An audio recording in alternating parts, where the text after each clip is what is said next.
Does this include the consent agenda? I forget. No, that comes up next. That's, okay, sorry.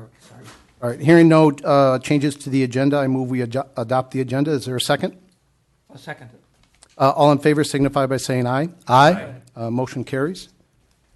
Open forum, opportunity for anybody to speak. I've got two requests. First, Judy Black. You know how it works. Judy, name and address for the record, please. Hi, Judy Black, 1938 Woodstone Drive. Before I begin, I just had a question about the town hall meeting that I had asked about last time, and I was told that there was one slated for August 1st. Is that true? Do you know anything about it? Yes. I couldn't find anything on it. Someone told me about it. How was it noticed? How is it noticed? I think it's noted on the website right now that it will be held, and there is no information about it. It's city council simply would be, or as many of them as come, will be here to answer any questions that anybody might have. Okay, because I couldn't find it. There's no agenda. I will Right. double check after this meeting. The city clerk tells me it is on the website. Okay, I And couldn't notice find it. that there will be a meeting. All right, I was feeling like I was on the B list, you know. Okay, so a lot of things have happened since I was here last time, and I've only got 5 minutes, so I'm going to kind of go through this a little quickly. The last thing that I saw on the agenda tonight was the email that will probably be on discussion at the end of the evening regarding the appointment of a new city manager. And I was a little confused because she said she had been talking to you for several months about this, and she was going to be appointed tonight. Did you negotiate an appointment contract with her, or do you know what's going on with this? Absolutely, I do, and we'll talk about it tonight. Okay, so At length, I hope. at length. Okay, so then we can talk about that later, or And so I guess what you're asking is if you'll be able to reapproach the podium on that. yes, would I be subject. able to if I have questions after I don't have any everything's been objection. done? Okay, and then with everything with the survey that was presented and the fact that the Supreme Court has upheld the lower court's decision, and you really want to pursue the fact that the law needs to be changed, and you wanted to work through legislation, which I'd asked you to do like a year and a half ago almost. I'm glad that you're doing that. I was wondering, since that seems to be your passion, if you would be interested in just taking one for the team and offer to step down if Crowley and Striegel agree not to run again. And then that way that gives us a whole new set of people, and you can pursue your passion. Just a question. Just a question. People of Victoria elected me. I won the election, told them I was going to bring transparency, meaningful public input, and fiscal responsibility to the city. I plan to finish that mission. That's not done yet. Okay, so transparency on whose part? Because I'm not feeling transparency here. Well, that's fine. You haven't agreed with anything I've done anyway. So, I mean, we're Well, going to I've agreed with some of your stuff. You know, it isn't like I'm against you. I just don't understand. I mean, just because I called you out on some things doesn't mean that I'm against you. I just think that you may need to readjust some of your thinking for the good of all the people, not just the certain ones that you're affiliated with. I mean, you're entitled to your opinion. I disagree. I'm going to follow Okay. through in what I said. Well, and I disagree as well. It's fine. Okay, so one of the things I wanted to ask too about the parking. When you talk about that, I did have an idea I'd like to bring forward, if that's okay. Yeah, there's supposed to be a task force formed to talk about parking. Did you volunteer for it? I think I would.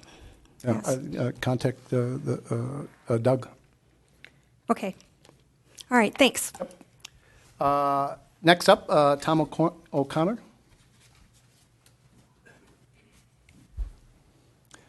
You know how it works. Name and address for the record, please. I have to confess, this is a strange feeling sitting on the side of it.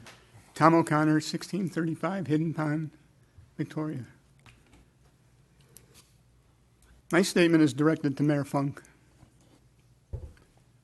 For the past 4 years, a small group of disgruntled residents, led by you, Mayor, has pursued a political vendetta against myself and council members Tom Striegel, Jim Crowley, and former council member Lonnie Bassa.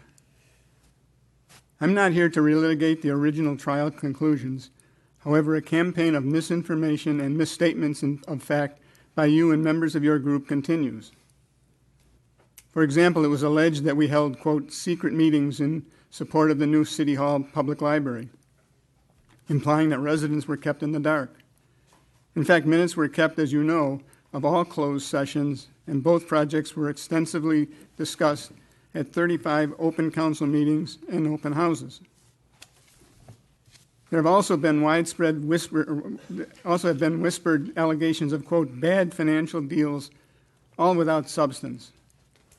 And most recently, you misrepresented the compensation profile of the city staff and the local press and mistakenly complained about a supposed lack of adequate financial policies.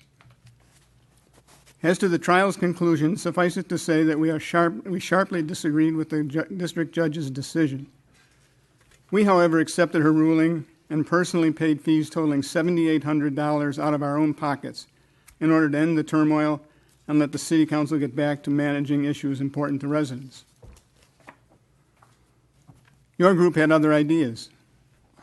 Filing appeals to the Minnesota Court of Appeals, and then after losing that appeal, going the next step with an appeal to the state Supreme Court, both actions running up legal defense bills and diverting attention from important city responsibilities.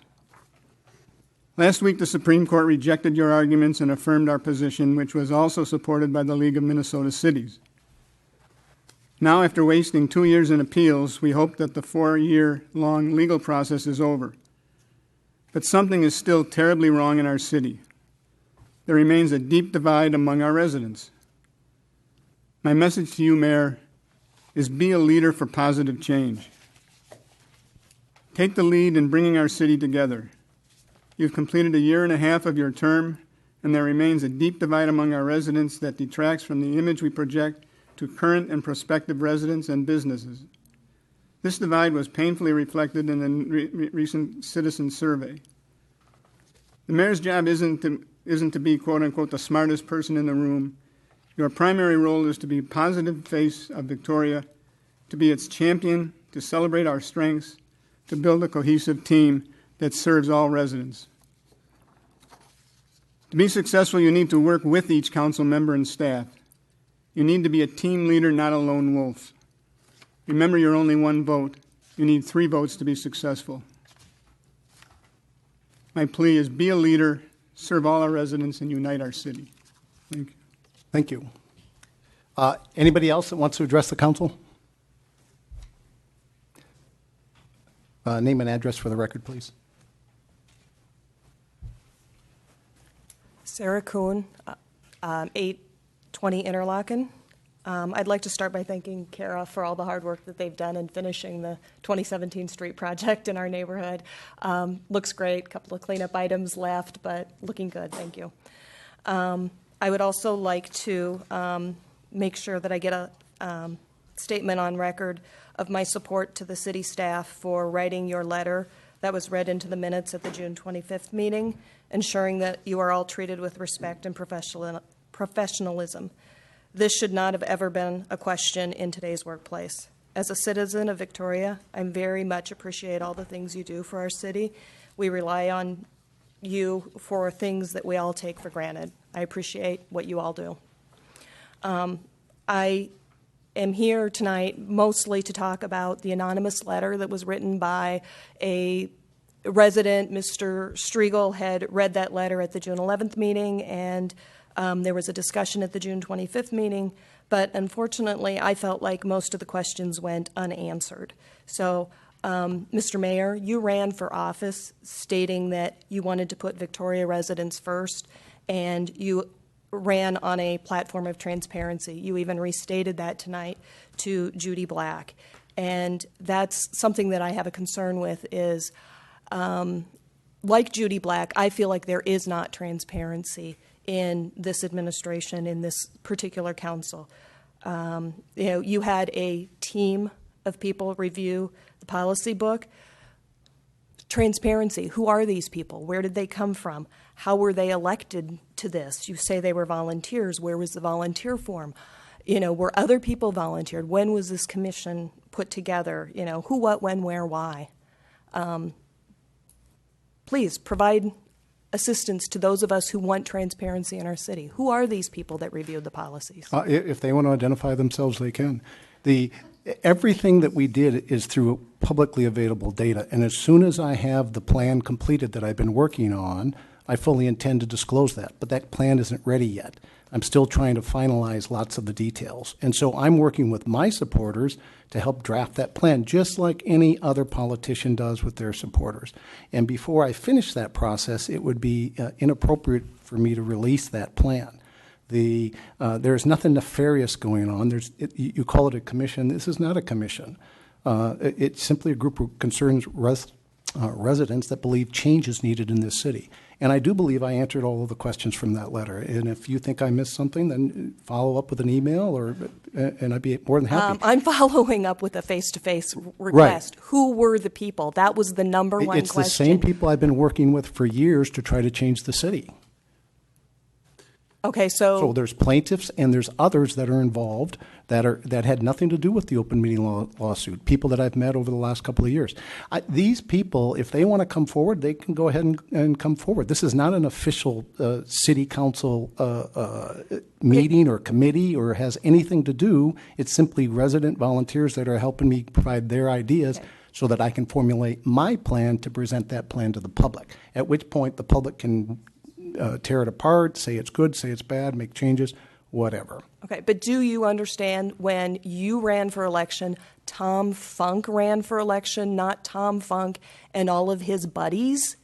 Right. That's who were elected. And right now, what the people of Victoria are seeing is Tom Funk and his buddies are running the city, attempting to run the city the way they want. And the rest of us residents don't matter. And you ran on Victoria residents first. The rest of us do matter.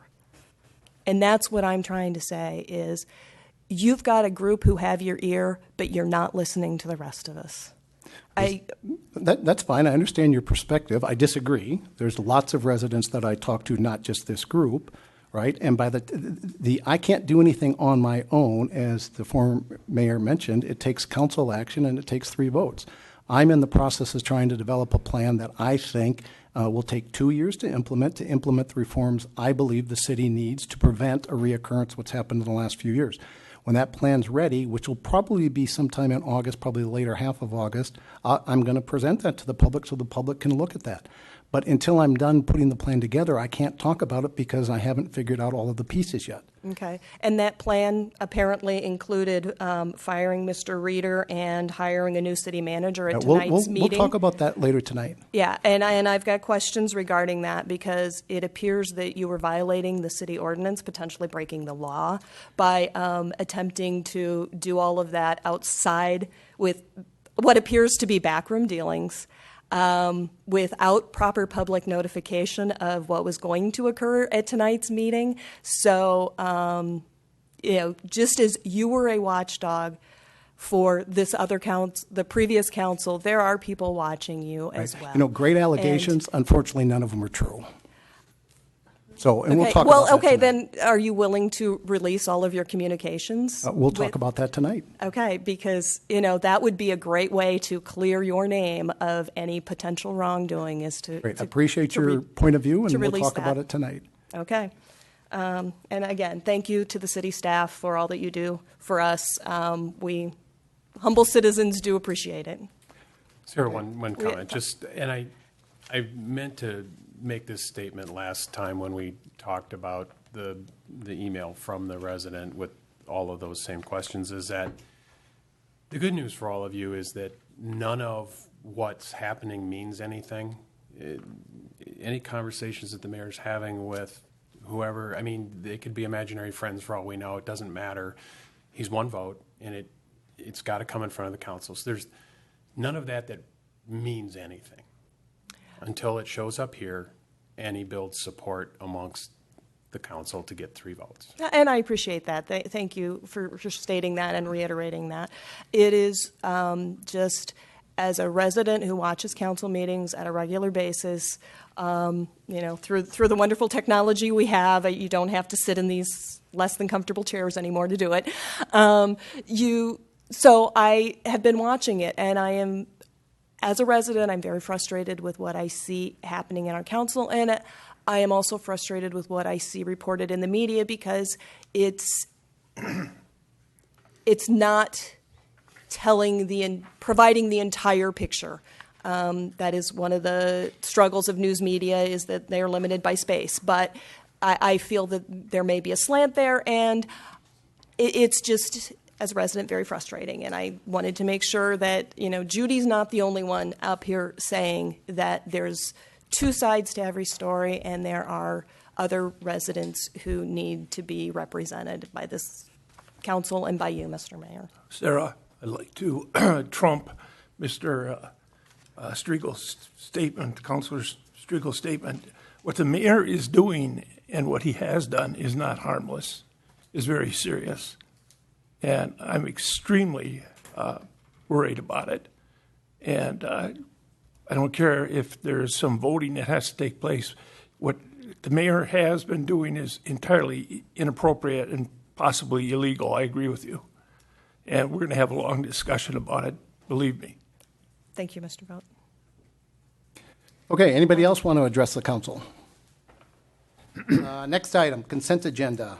Doug, any changes? No, Mr. Mayor. Anybody here in the audience that wants changes or anything pulled off the consent agenda? Going once, Mayor? twice? No, sorry. Council, go ahead. I'd like to pull H, stop sign petition. H, council, anything else? I want to pull the minutes of the last council meeting. A, Yes. anything else? Not the workshop, the council meeting itself. Yes, please. Anything else? Hearing none, I move we approve the consent agenda minus items A and H, which we'll take up immediately after approving the rest. Is there a second? Second. All in favor signify by saying aye. Aye. All opposed? Hearing none, motion passes. We'll do 4A first. Councilmember Striegel, go ahead. So just a couple of, I don't know, call them clarifications or corrections. The first is in the first item under unfinished business. And it's the first sentence, Councilor Striegel noted concerns that were presented to him by a resident regarding the mayor's column. And in fact, that, just to clarify, because I don't think I really stated it at the outset of my remarks on that, but that was actually an email that was sent by a resident I'm not acquainted with at all, but and it was sent to the group, the council group. So all of us, including the mayor, had that email. And I make that point in part because the mayor noted during my remarks that it was my opinion, and I wanted to make a point that it was not my opinion. I was giving voice to a resident who had some concerns, and so that was the first point, that that was an email that came to the entire council. And then the second point that I wanted to have corrected for the record, or maybe I should say filled out, is under the reports of the mayor, council members, and attorney. Under Mayor Funk's report, it is reported that Mayor Funk denied regarding the staff letter targeting Kelly, and that he went off the auditor's recommendation. And I think it was proven during the discussion of that point that the auditor did not make that recommendation, that the mayor made a suggestion or asked a question and the auditor responded to it, but you will find zero reference to any of that point the mayor attempted to make in the auditor's report. Council discussion? Very important find, Counselor Striegel. That was a big misstatement in those minutes. I stand by the Glad video. to see it corrected. So I guess if I want to try and boil that down, Cindy, I would say it was verified, through discussion, it was verified that this was not a recommendation of the auditor, but a response to a suggestion from Funk. I think that's accurate. But the auditor did say it when I asked. Wasn't in the report. The auditor nonetheless said it when I asked. What did he say? It would, I believe his words were something along the lines of that would improve controls or something to that effect. I don't remember his exact words. Mayor, if I could, just a reminder, I've said this before at meetings, the minutes need to reflect what was said at the meeting. They don't need to reflect the truth. If people say things that are mistaken, the minutes should say that, should say something that may not be true, and that can be something taken up by the council. This is supposed to be a summary of who said what. And obviously, sometimes people misspeak or say things that are not true, and the minutes need to reflect that. The minutes need to reflect inaccuracies if someone said something inaccurate. So I think this discussion is fine. It's fine to go use the minutes to, at the next meeting, point out mistakes that people made when they said things, but I don't know that you want to change your minutes after the fact to change what was said. If somebody said, if the mayor said he denied targeting Kelly and that he went off the auditor's recommendation, if those were the words he used, then that's what it should say, whether that's true or not. Mr. Vos, It should say. I think a note of clarification is warranted in these situations, and we put a note of clarification that says the actual auditor's report did not allude to this requirement. Well, and I'm going to kind of piggyback on that and tell you that not only that, but I did engage the mayor on that point, and I did specifically establish during that meeting that that was not a recommendation of the auditor. It's not in the report. There's no Yeah, such. Mayor and Council, I've said this before, again, and that's fine. So, but you're asking your staff here to summarize, not to, we don't have a transcript of the meetings, right? This is a summary, and so you're right, Council Member Striegel, if in the presentation of the mayor's report it was clarified that what he said was inaccurate, then I think the minutes can reflect what is accurate. I think that's fine, but the minutes need to summarize accurately what was said. That's my point. I think you understand. And I tried to stay within those boundaries. I think you've pointed that out to us, so I appreciate that. And Cindy, if the recording doesn't reflect that, then leave it as is. But if it does, then please make the note. And I think it bears noting here that Cindy is not a transcriptionist or not a stenographer trained in doing this. She does a wonderful job in what sometimes is fast-moving discussions with a lot of, at times, crosstalk. She can't possibly get every minute detail right, which is why I keep saying the video is the ultimate guide, because you can watch it and look at it directly yourself. And if there's questions about what was said or how something developed, the video is irrefutable. It actually is recorded. I don't have a problem if some of these changes that the council's talking about, they want to put it on there. At the end of the day, to me, these are nothing more than to allow the public to go and find in the video things that were discussed, and they can listen to the discussions themselves. If it needs to be adjusted, fine. I think we can spend a lot of time trying to nitpick individual statements, and it doesn't add a lot of value at the end of the day, at least in my opinion. Excuse me, Mr. Mayor. Go ahead. Mr. Vos, am I correct that the official record of the meeting are the minutes? Yeah, Not the by law, not cities must the maintain video. minutes of meetings, yep. Not That's the video. official record, yes. Thank you. And in no way should my correction be construed as a critique of Cindy's work. Any other comments? Mr. Mayor, if we want to amend those minutes, we need a motion. Is there a motion? I'll make a motion to amend the minutes as Councilor Striegel suggested. Is there a second? Second. All in favor signify by saying aye. Aye. All opposed? Motion carries. Okay, Councilmember Gregory, H. Yeah, I just wanted to pull this just to bring it out in the open. I think this is a good story. Resident Mr. Phil Schultz came before the council a couple months ago and brought this issue forward. He noticed, and him and his neighbors noticed, that a lot of people were taking shortcuts through their neighborhood as traffic would back up on County Road 11, and it was becoming it is a dangerous situation. And he kind of mobilized his neighbors to bring this issue forward to City Hall, and went to work and got 30 signatures on a petition, and now they're going to get a stop sign in their neighborhood. Hopefully their neighborhood will be a little bit safer because of Phil Schultz and his work and his neighbors taking action. I think it's a good story, and I just wanted to point it out and congratulate him and his neighbors on good work. That's what we need, residents getting involved in the city. Good job. Here, here. Any other comments? Mr. Mayor, just comment, I think what it shows is that we have a pretty good process in the books already to handle the stop sign request. A lot of cities don't have a process, and we're putting stop signs everywhere, but your process is excellent, and it works. Good, thank you. Unless there's further discussion, I move that we approve item H. Is there a second? Second. All in favor signify by saying aye. Aye. All opposed? Motion carries.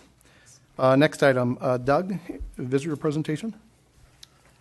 Are you going to do this, or? No, Mayor, members of the City Council, just want to introduce our new senior planner, Paul Moretto. He has a master's degree from urban and regional planning from the Albuquerque. He worked at the city of Albuquerque for a little while and then moved up. Minneapolis metro area is his hometown, and he's been working the last 3.5 years at Falcon Heights. So we're excited to have him. Welcome. Thank you very much, Council and Mayor and Council members. It is a great honor to be here, and I look forward to doing great and wonderful work here. Perfect. Glad to have you on board. Council? Welcome aboard. Welcome aboard. Welcome. Thank you all. Perfect. Next item, public hearing. Pat? By the way, Pat, I know you've been introduced before, but for the benefit of people that don't watch all the council meetings, could you just reintroduce yourself again, since you're relatively new? Sure. I'm the new community development director. Came from the city of Excelsior, was where I was recently employed. So Thank you. you bet. Mayor, members of the City Council, the grocery store was built in 2009 at 7999 Victoria Drive with a liquor store. The grocery portion has sat vacant for a number of years. The applicant, Tom Wortman, is requesting to convert this into an indoor entertainment business with mini golf, lawn games, and a restaurant and bar area. The building permit was requested back in April. Staff at that time noticed that they did not meet all the parking requirements. So we encouraged the applicant to apply for a conditional use permit for shared parking to make up that demand. The applicant plans to restripe the parking lot, which would by restriping it from 8.5 feet from 9 feet to 8.5 feet, he would add 5 parking spaces, would bring a total up to 53 parking spaces in that parking lot. The applicant is also asking to have 17 shared parking spaces with the Clock Tower Second Edition. 15 of those would be in front of the building, and then 2 of the handicap spaces, which would be the 17. Add those up, you have 70 parking spaces. They're required to have 72 by code. He's also asking... sorry, I got ahead of myself. He's also asking to have 4 parking spaces in the rear corner of the building. There's 3 that would be perpendicular parking spaces, and then 1 parallel parking spaces along Tower Boulevard. This would get him up to 74 parking spaces.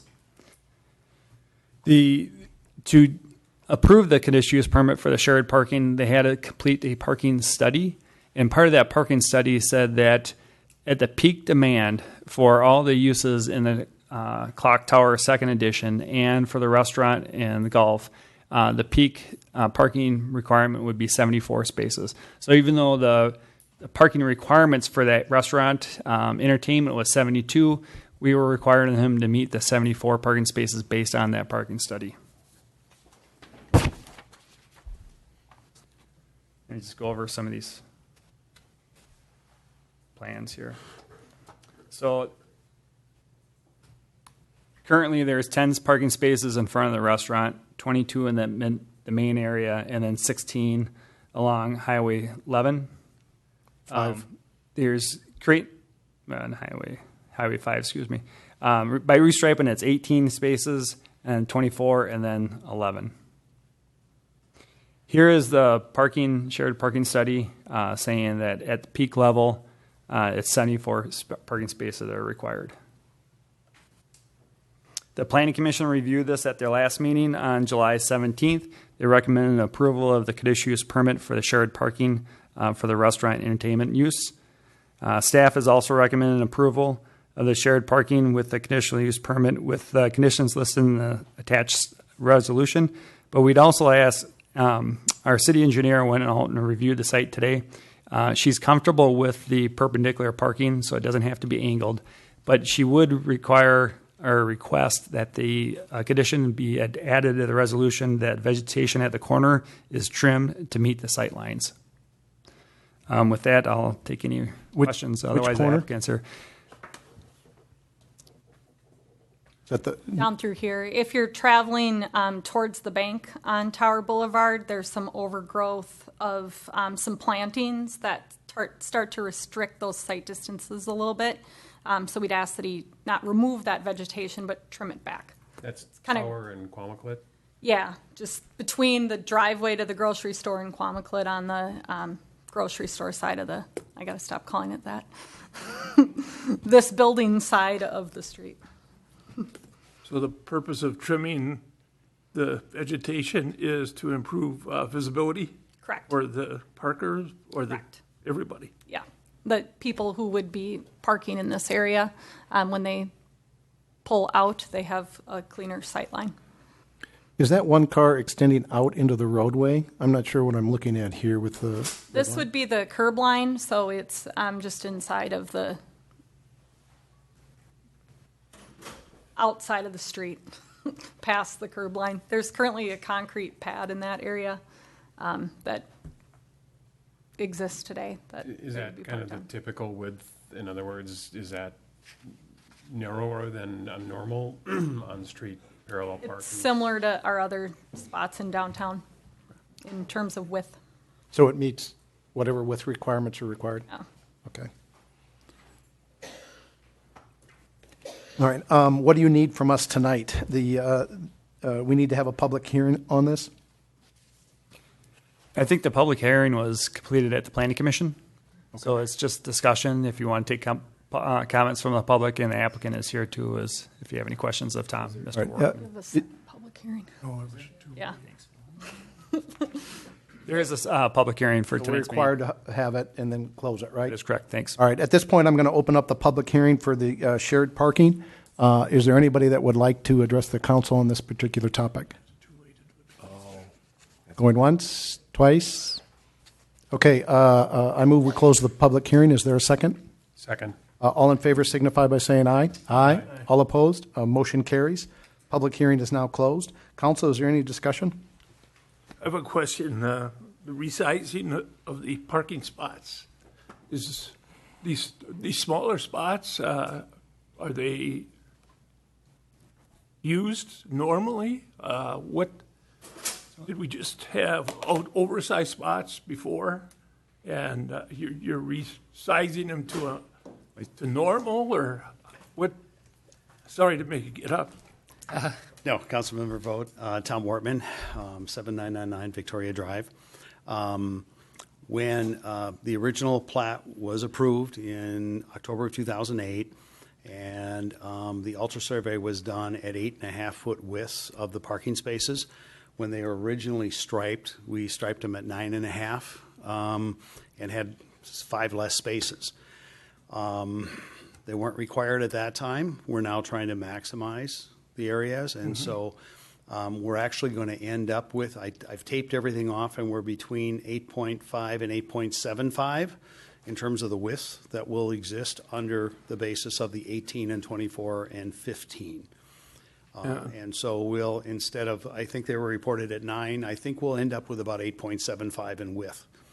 on the newly striped spaces. We're going to be seal coating the parking lot because after 9 years it needs to be seal coated. It gives us the opportunity then to restripe.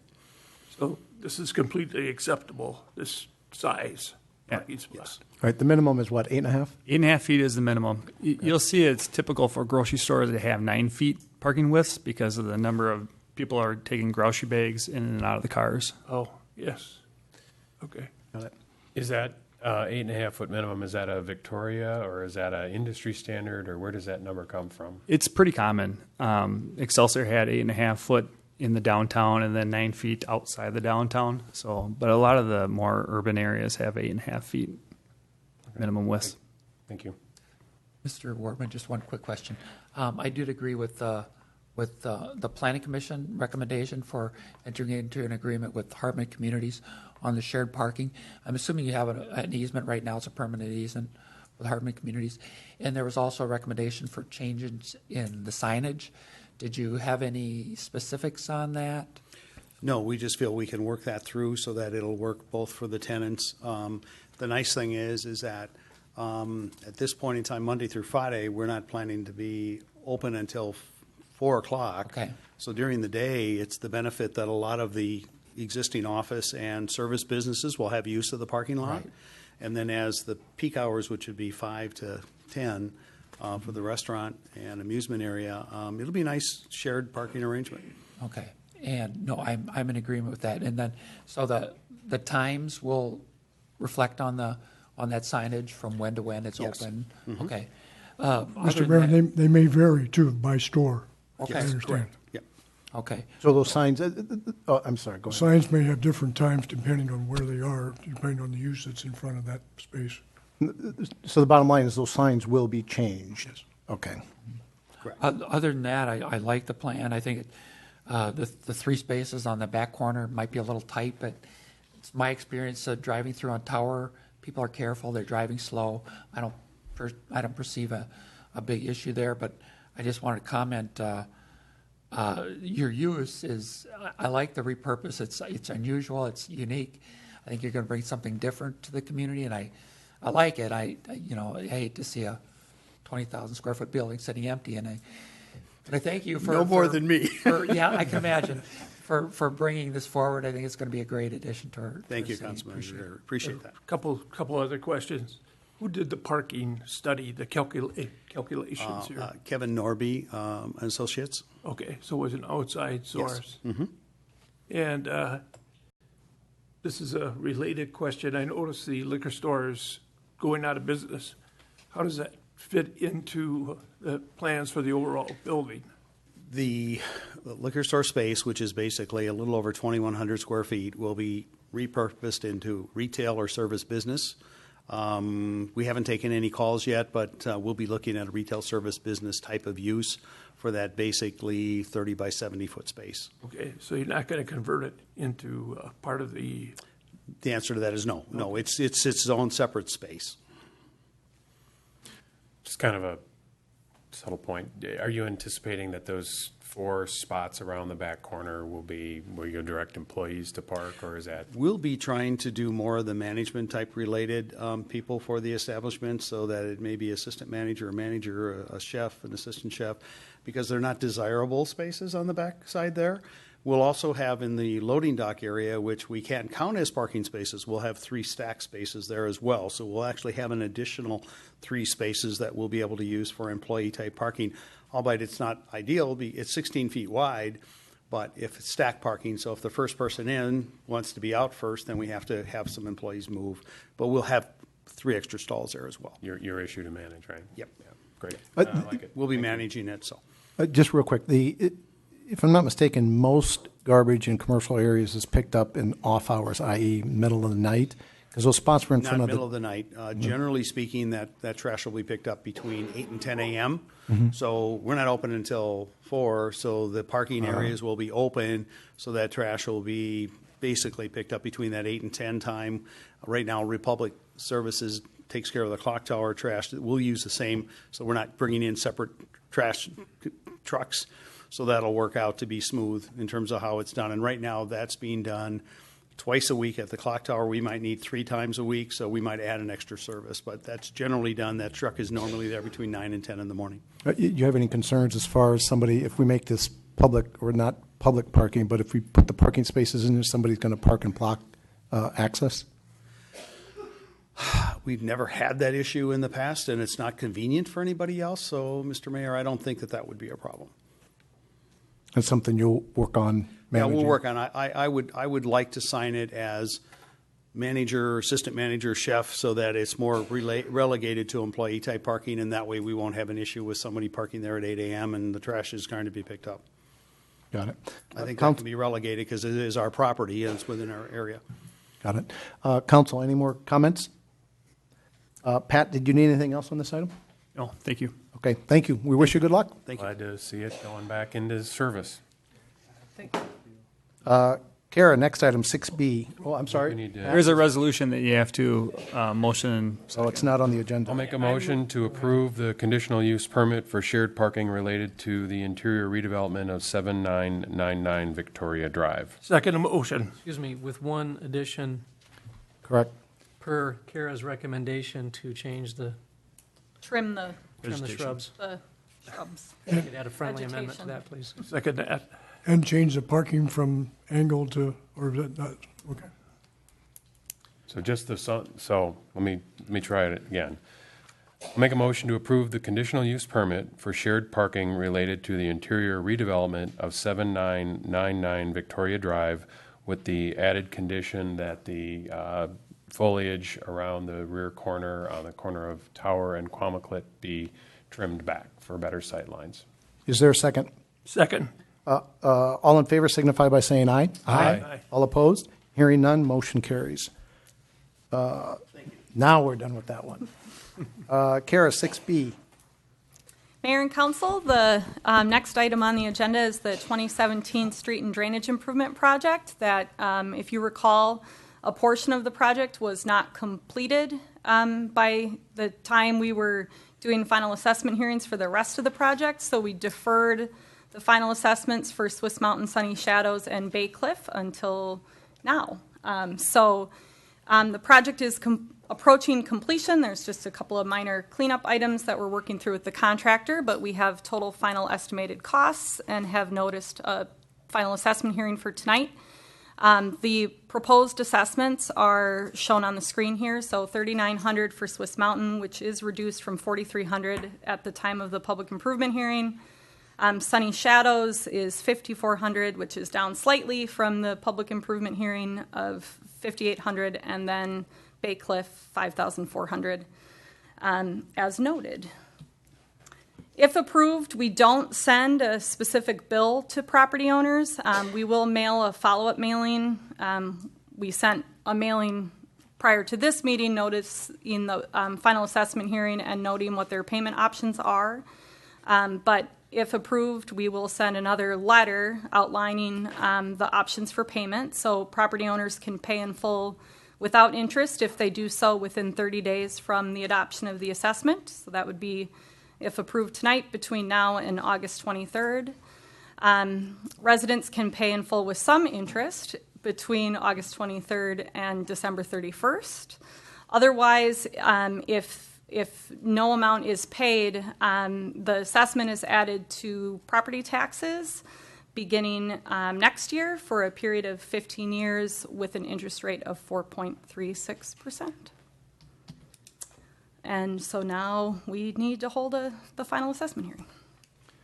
Is this another public hearing? Yes. At this point, I'm going to open up the public hearing for the 2017 street and drainage improvements. Is there anybody that would like to address the council? Going once, twice. Okay, I move that we close the public hearing. Is there a second? Second. All in favor signify by saying aye. Aye. All opposed signify by saying nay. Motion carries unanimously.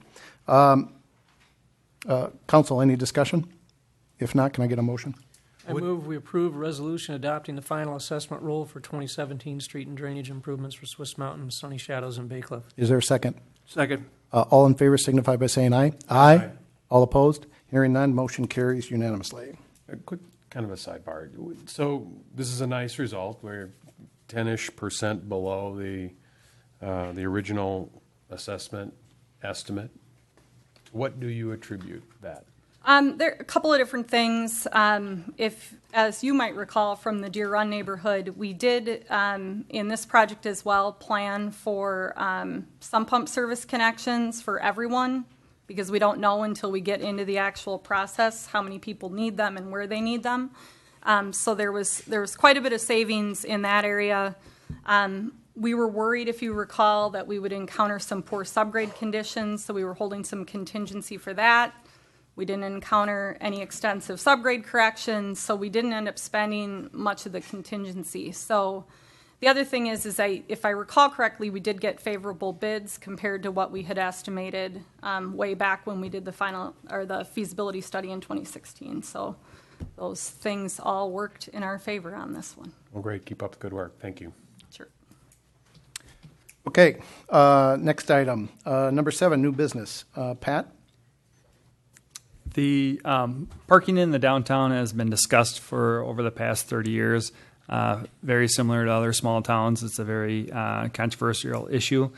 Based on the 2006 downtown parking plan, the Business Development Committee recommended a 50% reduction of the required parking for the central business district in order to prevent the downtown from having a suburban strip mall feel. The 50% reduction was adopted by the City Council later that year. The task force, it's been discussed by the City Council to establish a task force to study the parking supply and demands and provide recommendations to the Planning Commission and City Council on possible city actions and changes to the ordinance. The ideal task force staff is recommended is having 2 council members, 2 Planning Commission members, 3 Victoria Business Association members, and 2 residents. The task force objective would be to study the projected growth, parking demand, and parking supply in the downtown core area and make recommendations for city action, including financing of any recommended improvements and or changes to the parking ordinance that are consistent with the adopted downtown master plan. Staff is going to be soliciting proposals from 2 consultants, Poisson & Kogler and Mark Kulsis of Terramark, to help us through this process. I just might be worthwhile to add, this was, the council had provided staff some direction to form some sort of a task force when we had the parking study in front of the City Council April-ish, I don't know, some amount of months ago. And once Pat was hired, we handed it off to Pat, and here's where we're at now. So this is the outcropping of the discussion that occurred when we were between community development directors. Mr. Mayor, I'd add that one of the big tasks of this task force is going to be determine how to finance any more parking that's needed in the downtown area. That was discussed somewhat when you decided to switch the TIF funding to funding Stringer Lake Lane. So the idea would be for this task force to come up with whatever kind of bonding structure or whatever to finance parking in the downtown area if whatever is found that is still needed.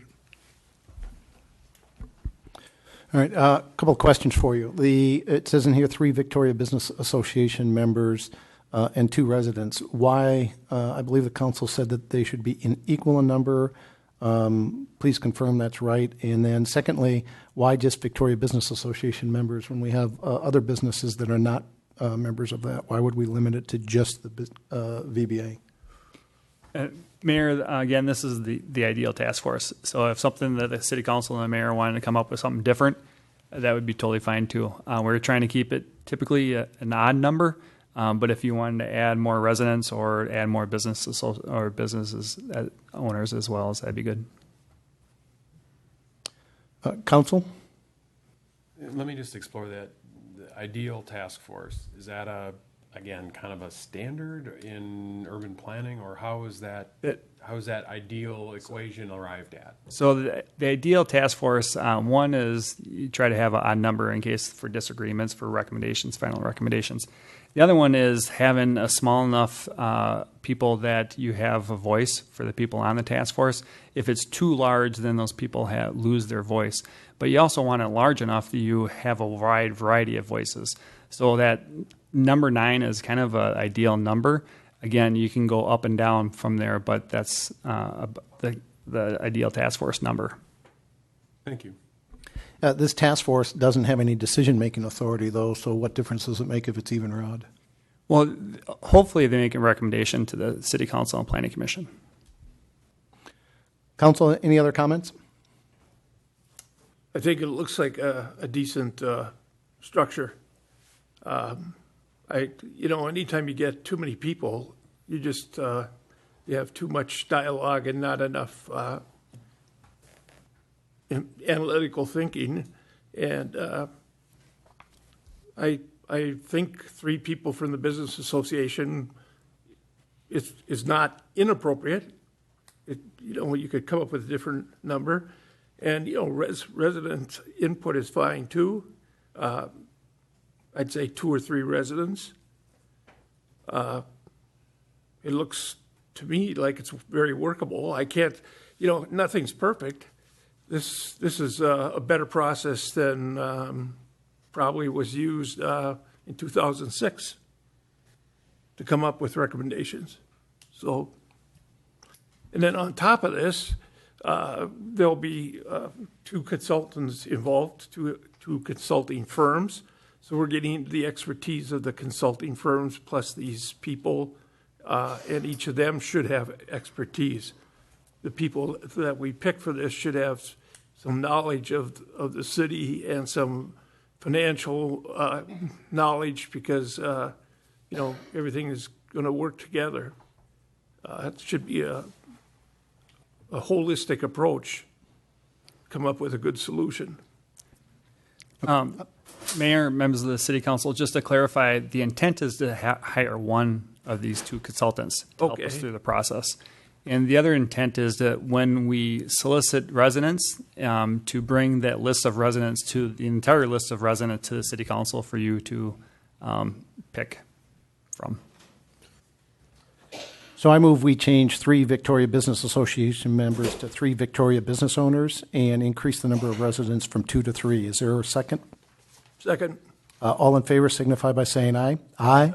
All opposed, say nay. Abstain.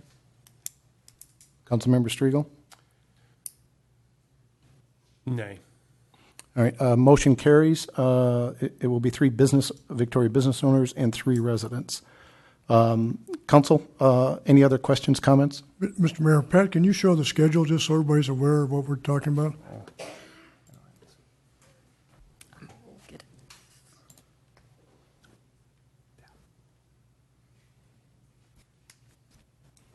So the schedule would start in August. We start looking at the parking counts and then have the 3 task force meetings. First one is for the consultant to listen to the task force members, figure out what the issues are, go through what the current parking demands and supplies are, and that would happen typically in September, October. Then have a second task force meeting where the task force members would review the alternatives. That would occur typically in November and December. And then early next year, the task force would meet for the 3rd time and hopefully come up with a recommendation for the City Council and the Planning Commission. I understand we don't have the members yet, but at this point, I don't think it's premature. I move that we appoint, if he's willing, Councilmember Gregory as one of the City Council members of the task force, and then I would defer to the majority on the council for selection of the other council member. Why do we have to split this up now? I don't mind waiting. It's just the items before us, so I thought I'd throw it out there. I disagree. Does the council want to wait?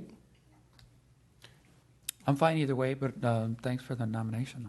Yeah, I don't think we had it on the agenda to select members tonight, so I think we should follow the schedule as printed. That's fine. We can wait. I withdraw the motion. I think we should find out which council members are interested. Doesn't have to be this evening.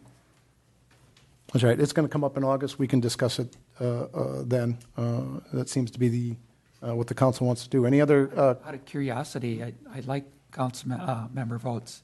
Suggestion, are there a show of hands of who is interested? I'd be interested too. Okay, wonderful. All right, thanks. Okay, any other comments? All right. Kelly, I assume bond sale is yours? I'll make a quick trade.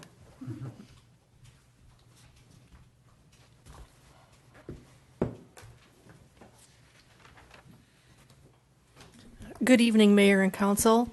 As you know, the city has approved a couple of big projects over the last year or so. We have the 2018 Street Reclaim and Drain Tile Improvements Project, and then we also have the reconstruction of Steger Lake Lane East. So to pay for those projects, the city plans to issue one set of bonds. They'd be the Series 2018A issue. And so to go over the finance plan for that, we have Tammy Amdahl from Northland Securities to review the proposed financing plan and the schedule for that project. For the record, please. Mr. Mayor, council members, Tammy Amdahl with Northland Securities, serving as municipal advisor to the city on the proposed bond sale. You have before you this evening a resolution approving the sale of $2,160,000 of bonds. As identified in your staff report, the purpose of the financing is to finance public street improvements along with parking improvements. This has been in the city's financial plans for a period of time. The source of revenue for repayment is special assessments, tax increment revenue from TIF District 6, along with tax levy for a portion of the improvement bonds. The repayment term, a 15-year term of repayment of the bonds.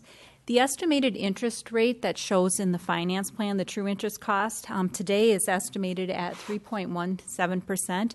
We will not know that final rate until the date of the sale.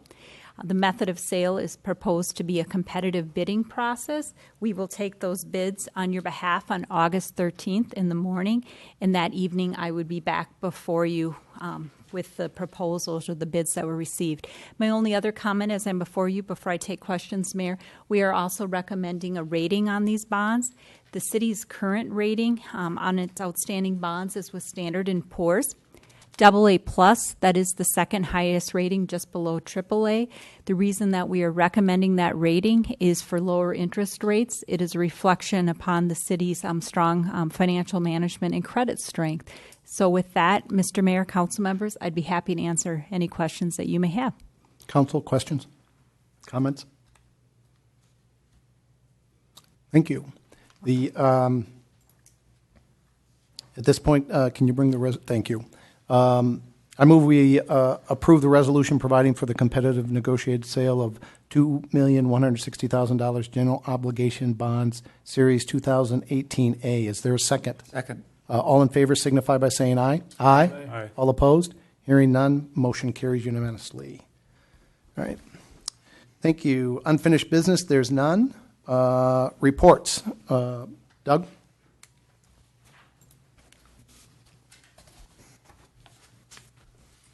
Mr. Mayor, one of the items under correspondence is an email which I received this week. Let me interrupt you a second. Before we get to that, because I know there's going to be a lengthy discussion, is there anything else that we can clear off from the list of your reports? Not that I'm aware of. Okay, thank you. Please proceed. At this time, I'd like to read that email.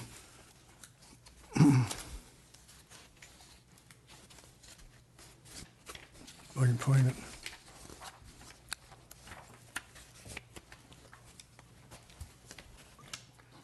Mr. Mayor, this email was directed toward Jim Brimmeyer and referred to me by Dr. Fersman, who is handling our search for a city manager.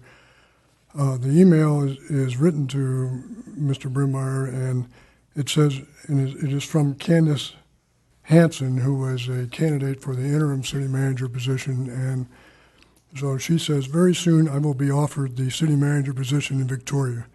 The mayor has been talking to me for months, waiting for the Supreme Court decision on the 92 alleged open meeting law violations. The decision will be announced today. My appointment will take place at their meeting on Monday night, being tonight. I may go for a 3-week trip in the winter, and I want to appoint my replacement during that time. Not someone internal, since internally it is chaos. That's why I'm being hired, to clean house and bring a calm. Not easy to do at the same time. I don't dare be away for 3 weeks considering a potential fallout. I need someone strong watching the hen house. Signed, Candace Hanson. Mr. Mayor, I find this very disturbing that nobody knew anything about what was going on. Apparently, if the Supreme Court had ruled in favor of Funk et al., it was the mayor's intent to call for a vote tonight to hire Candace Hanson as a new city manager. Also, apparently, she has agreed that she would clean house, which I understand to be getting rid of some of the staff that the mayor doesn't like. Here's my problems with this approach. If the mayor thought he had 2 votes to hire someone tonight, he most likely is guilty of an open meeting law violation and discuss that with whoever else would be in the majority of the council at that vote. City Council has adopted a plan and contract to conduct a search for a new city manager after the November election. This mayor's plan ignores the City Council decisions. The proposal by the mayor demonstrates that he is after city staff and may cause a loss of more good staff because they feel threatened. If the mayor continues his derogatory comments about staff in the social media and in public actions like this or comments, I will personally support any staff that brings legal action against the city of Victoria for a hostile workforce or gender harassment. This will be a costly item for the city. Finally, I intend to file a complaint with the State Ethics Committee of the International City Management Association for violation of the ICMA Code of Ethics by Candace Hanson. She has violated tenets 3, 7, and 9 by conspiring with Mayor Funk.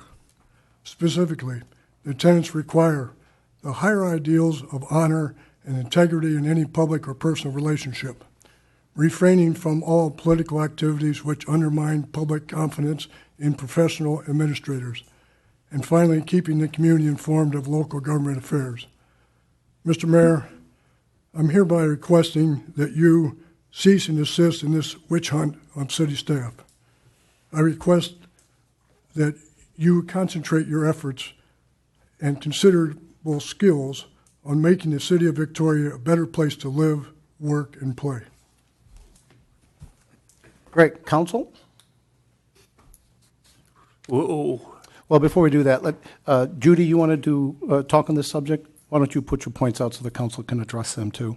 Well, I wanted to ask. Please come up to the mic, please.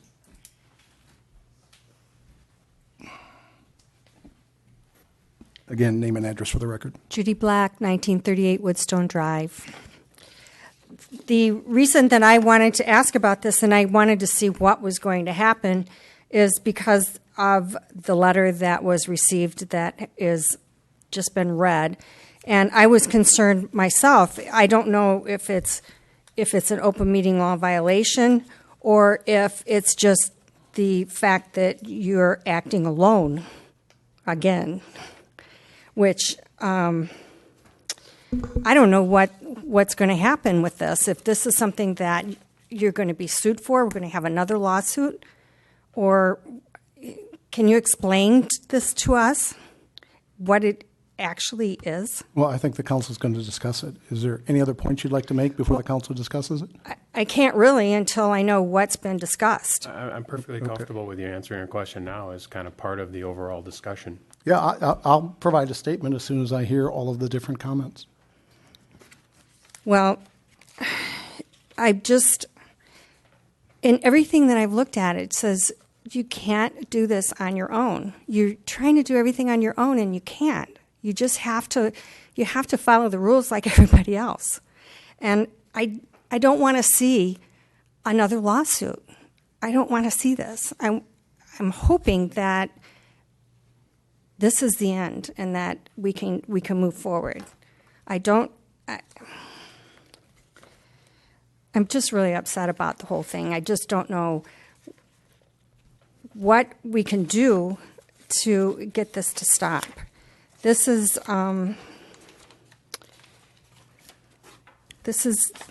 just, I'm kind of speechless on the whole thing. I do know that the League Minnesota also offers some specialized support for cities that would like to further educate their elected officials about their roles, responsibility, and good governance.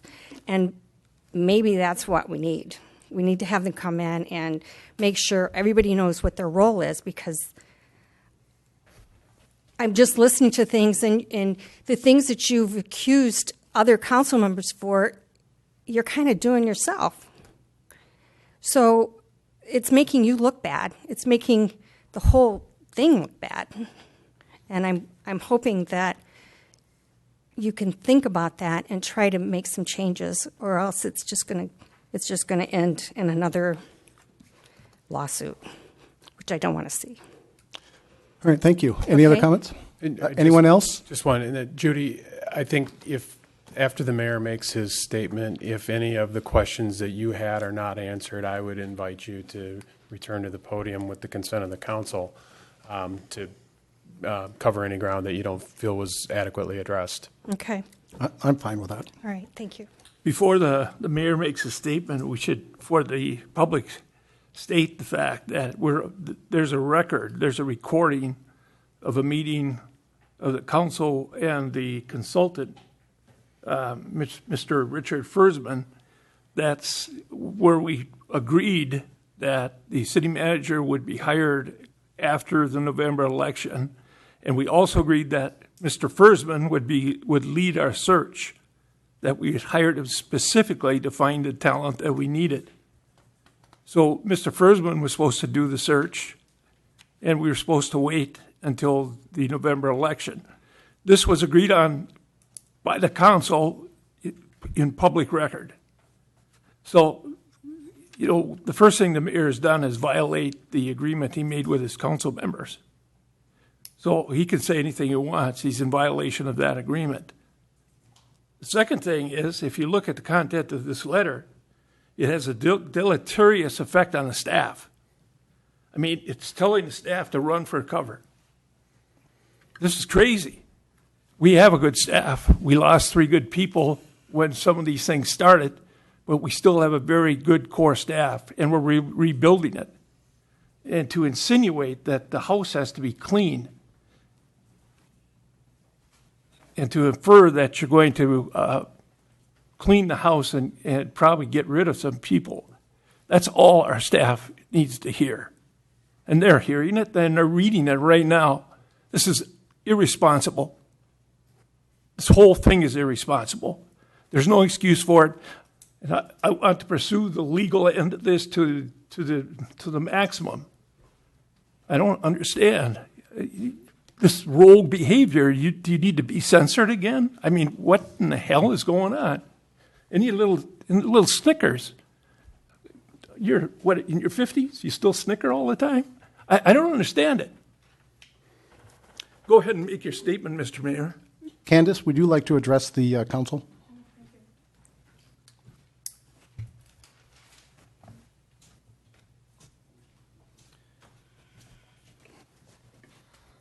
Good evening, Mayor, Council, staff. I'm Candace Hansen. I reside at Excelsior, Minnesota. And as a bit of background, I had a long 22-year history as a stand-up professional with utmost integrity. In fact, in a conversation with Attorney Vos on Friday, he confirmed that he had heard the same of me when he substituted at the City of Mound over the 15 years that I worked there. That's my approach, my style. As you recall, and we all met, I was among top candidates for interim city manager in November. In short, Mayor Funk was disappointed I wasn't hired, so contacted me afterward about the ongoing position. Over time, he developed a work plan which he hopes to implement when the time is right. In my opinion, the mayor was, in good faith, planning ahead for the future of Victoria, when either the lawsuit results or the election change things. I believe in planning and believe this makes him a good mayor. His plan was to be forwarded to the full council when timing was appropriate. And I must add, there was nothing circuitous, nothing underhanded. It was all above board, publicly had meetings between the mayor and myself. What seemed to be a long and drawn-out process became accelerated when the case results were about to be announced. As recent as a week ago, I was asked to prepare by generating a draft employment agreement in anticipation of the decision. It's unfortunate, and I regret, and I apologize for that email exchange that included 3 of my colleagues, a total of 4 city managers, on this subject. I was doing what I thought was the responsible thing by preparing. It's now been twisted as something other than intended. I regret that I spoke casually in that email to someone I thought was a longtime source of support, but the relationship went deeper with the other 3. I regret the email now, but couldn't have foreseen what was coming. I also regret being caught in your quagmire. It gives me pause to even consider working here.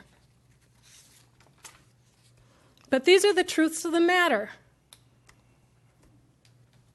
I have been semi-retired for nearly 3 years, working in sales and public relations in an unrelated field. As an individual, I have the right to talk to whomever I want to talk to when not in the employ or pursuit of a city manager job. I'm a citizen. Mayor Funk contacted me. Yes, I was flattered and enticed when Mayor Funk talked to me about possibly coming out of retirement. As for the mention of the work plan in my email, yes, there would be a plan that would map out my work over the course of time should I be appointed as city manager. Mayor Funk knows that his plan cannot be unilaterally enforced and that its implementation requires the support of others on the council when it comes time to vote. Yes, positions would be evaluated as a part of the work plan. It is fortunate that a few others saw fit to circulate what was a casual, not professional email. I believe placing emphasis on this fuels an existing turmoil and so has damaged rather than helped the city to heal, which was also to be my role. If I could back it up, I would, but the work plan would be the same, regardless of how I stated it in the email. It goes without saying, and it also goes without saying, that it takes 3 votes to hire a city manager. I'd be happy to entertain any questions. Thank you, Candace. I want to make a couple of points and then make my statement, and I'm sure the council may have some questions. I believe Candace would take this email back if she could, but the public needs to understand I had no hand whatsoever in the email that she drafted and wrote and sent out. I didn't review it. I didn't approve it. I didn't know it was going out. But when I heard the Supreme Court decision was coming down, I had already been working with what is well known, a group of residents, trying to develop a plan that I think the council, at least I'm going to bring to the council to try to get adopted. With the Supreme Court ruling coming down and not knowing which way it was going to go, I had every intention to be prepared in case the Supreme Court removed the elected officials. I think it's prudent planning to be able to do that. And since, as I've already stated earlier in this meeting, I hadn't finished that plan, I was trying to accelerate that. As part of this, I was using Candace's experience to help me formulate that plan and go through specific items. And I've already told the public I think there's a whole bunch of policies and ordinances that need to be changed. I met with Candace numerous times to talk about those policies, and specifically we started drafting and putting together details so that I could present a detailed plan to the city. It was also my intention, and I think it should be noted for the record, that when Candace was interviewed along with Doug Reeder and all of the other candidates for the interim city manager position, all 5 council members selected her as number 1. One of the staff, Aaron Smith, who is no longer here, objected. The council then decided to switch over to Doug Reeder. Some of the staff objected to Doug Reeder's email habits and raised problems or concerns related to that email. Nonetheless, at that time, the council selected Doug on a unanimous vote. The reason I went and talked to Candace is I could have talked to other people, but she had the experience and she was retired and she was willing to work with me to help me formulate a plan. I never met with her with any other council members, just with her as I tried to formulate and figure out, well, what's good with this, what's bad with this, what are other examples, and leveraging her experience specifically with the understanding, and I told her this could come up if the Supreme Court removed the council members, and if not, the election may change the council. There was no question in my mind that I did not have the unilateral authority to appoint a city manager, but I wanted to start doing the prep work in case the option and the need to act came up with the Supreme Court. Well, we now know the Supreme Court has already ruled removal is no longer on the table, so all of a sudden we have plenty more time. There's been a number of assumptions and conclusions in both what Doug said and what some of the other council members have said. The bottom line here is I talk to people just like every other council member from across the city about all sorts of things. I talk to a bunch of business owners, including those not in the VBA. And I talk to these people about things in the city, what their thoughts are, where they want to go. And all of that goes into my thinking when I think about the kind of reforms that I truly believe Victoria needs to make. As far as it comes to staff, I think we have good staff. But the simple fact is I think we need reforms, and some staff are not happy about that. It came up earlier in this meeting when I talked about removing the signature authority for the finance director. I think that's a prudent move. I think it's the right thing to do. Some of the staff have left because, in my opinion, both Landhauser and Hokanen, from before I even took the oath of office, were actively working against me. At least that's my opinion based on my interactions with them. Doug, you've done, compared to Hokanen, a far, far better job, but you and I have a fundamental difference, and it's well understood and it's been publicly discussed as far as the payment of legal fees. I think you violated a number of things you don't think you did. Fine, we can agree to disagree. Mayor, may I interrupt? I'm sorry to interrupt you. Can you confine, when you do your statement here, your statement to not including motivations of people that used to work at the city? That's fine. A problem for the city. All right, fair enough. The bottom line is people have made a bunch of assumptions. People have drawn conclusions based on this email, and yet nobody ever asked me about it. Nobody ever talked to me about it. I didn't discuss this with Councilmember Gregory. There's no open meeting law violations here. It's simply I was using Candace's expertise to help me draft my own plan, which when it's ready, I will bring forward, which is probably the end of August. By then, I think I'll have it in good enough shape to be able to bring it out publicly. As for the rest of the allegations, we can sit here and debate all night. I know it's not going to change the council's opinion, but the things I'm being accused of are simply not true, and there are no open meeting law violations. Go ahead, Council. Well, I just was going to comment that I'm glad that you are looking for questions about this, because we certainly have them, and in the past you've been unwilling to answer them. So I appreciate that this will be a more open conversation than in the past. Just a quick question for you. You know, we've worried out loud about the effect on ability to hire and the salaries, the compensation that would be required just due to the situation. Are you comfortable with the salary proposal offer? I don't know what my salary would be, if that's what you're asking, and I only know what the League of Minnesota Salary Survey states about similar-sized cities, and I have that in my possession. I know what those rates of pay are. You're right in the ballpark as far as cities your size. So, if you mean, would we need to pay more? I think more than that, we need to pay fair, and we probably have to pay it above median instead of at median.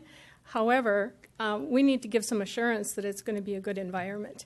That's probably the biggest thing. People want to come to a good place to work. Where I work currently, I do the recruiting, and I recruit find people, which is what was my expertise where I previously worked, along with other skills. I appreciate that. With respect to paying above median, is that what draws you to that conclusion? Say 90% of median, or up north 95% of median, just simply because it's going to have to. It'll act as a carrot to get people to come here, knowing, because word is been out. It's not new that Victoria has its strife, and so that will deter some people from applying. But I've interviewed in low employment environments and gotten just 3 applicants. And I always know, by the way I write a job description, the way I advertise for a job, that is what helps reel them in, along with just pay. And I always know, if it's only a pool of 3, that I've got my candidate. Thank you. Council, additional questions, comments? Mr. Mayor. Go ahead. First off, I think your recollection in terms of who was the number 1 candidate and who wasn't, I think it is in error, because my selection was different than you described. There are 10,000 things I'd love to say. I have 1 comment and 1 question that I will say. The first is a question for our city attorney. And what are the legal ramifications of this? Well, Mayor, Council, I mean, two things come to mind just with respect to the communications with Ms. Hanson. Let me first say, in the way of confession and avoidance, I know exactly what you know, which is just I know of the email. I mean, that's the beginning and the end of what I know. I don't know anything more about what's been discussed or how that's developed, other than also what's been said tonight. I would say that your interim manager makes a fair point, and it's been reiterated by council. And I think this is probably the closest to raising a legal issue that all of this creates, is that you have, as I understand it, retained a firm. You've got a contractual relationship with a firm to do searches for the city, particular searches for the city, and that you've got a process set up. So that probably is the closest to directly interfering with coming in contact with a legal issue. Just more generally, though, I'll just say from my experience, I've got a fair amount of experience with working with cities, kind of the hallmarks, whether you use a search firm or not, whether the council looks for a manager or any other staff person or uses a search firm for that. I mean, obviously, I think it goes without saying, what you want to do is make sure that all council members get the same information. You don't want to put each other at a disadvantage or an advantage about knowing things that other council members don't know. And you want to be sure that the terms of employment are negotiated by either, it's common to delegate that authority to the attorney or to a staff member to negotiate, or have the terms of employment set by all the council members. And it's hard for me to see, quite candidly, with what limited information I have here, it's hard for me to see how either of those principles are met by what's going on here. Either that all council members are going to have all information about Ms. Hanson, given that the mayor is apparently communicating with her, without others knowing it. And apparently some set of terms are being discussed. In fact, she's been asked to put together a proposed contract. So it does not meet the how it's usually done test. Can I say that's a legal test? No. But that is my experience, that usually everybody gets to know all the same information, and the terms of employment are set either by a negotiation between a staff person and the prospective employee, or the entire council. So that's with respect to the communications with Ms. Hanson. The other thing that's been raised, and I just want to dive into it, I want to say it now, it's in my report. My report's coming up, but it seems like the logical place to raise it. I will literally read from my report, and I may not read to it when we get around to reports, but I talk about the Supreme Court decision and describe it, and then I go on to say the court earlier in this case dealt with what meetings, what communications are subject to the open meeting law. I'm reading now, the district court, the original court, decided an issue of importance to the Victoria City Council that was not appealed to the Supreme Court, whether meetings of less than a quorum of the City Council may be subject to the open meeting law. Specifically, the district court found that the city's real estate committee, a committee that existed in the past, could have violated the open meeting law even though it included 2 council members and the city manager. The district court suggested, in its opinion, that an open meeting law violation was possible despite the lack of a quorum because city business was discussed and not all information was presented to the full city council.